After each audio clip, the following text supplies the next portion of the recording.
Hello, and this is kind of my first video of different PCs that you would buy, well not buy, you would build them for the $700 price point, and this is for gaming, and then we are going to compare this to the Apple iMac Mini and the X51 from Alienware.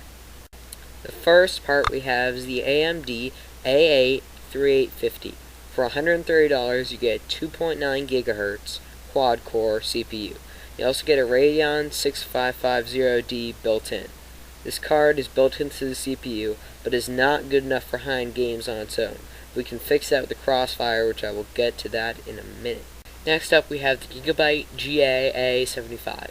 With the right socket type, which by the way is FM1, 4 lanes of DDR3 memory, lots of PCI, X16, X1, even some legacy PCI, Crossfire support, and dual BIOS, this board should do fine. Now for the RAM, we're going to have 8 gigs of G.Skill Ripjaw memory. Should do fine. It's the same speed as all the others we're comparing against, so it's pretty good. It's a steal at $41. Now we have the GPU, which is the Radeon 6770. This card is fine on its own, but when it's paired with the GPU and the A8, it bumps the performance up to that of around a 6870, which costs about $200. There's also no Crossfire bridge required. It works just right through the motherboard, but you will have to get the drivers from AMD, or else it'll just detect the one on the CPU, which isn't that good. For the power supply unit, we have the Cooler Master Elite 460 watt power supply unit. This is good. It's from a good, reputable brand, Cooler Master, and it's got a warranty, I think, in there somewhere, which is, of course, useful because the power supply unit is one of your most vital components of your computer.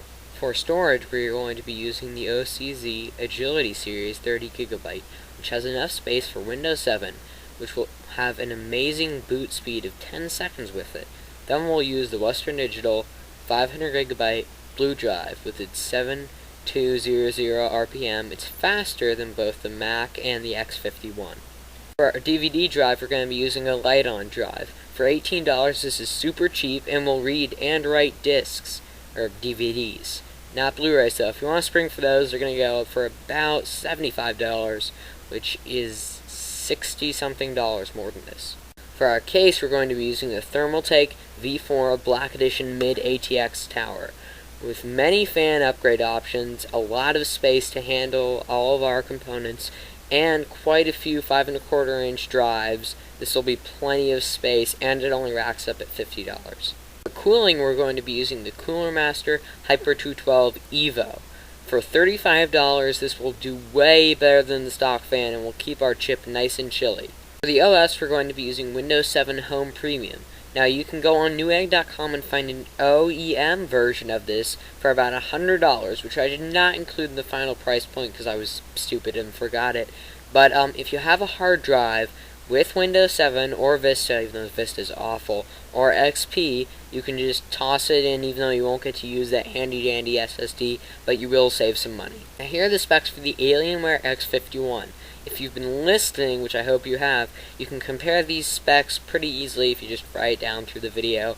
So it has an i3 from Intel, clocked at 3.3 gigahertz. That's, I think it's a dual core. I got a terabyte hard drive at 7,200 RPM, but no SSD, 4 gigs of RAM, and NVIDIA GT545, which they don't actually sell in stores. It only comes in this. It's kind of laptop-ish grade, but it'll do okay. And that has a 330 watt power supply unit, and it also has a DVD drive.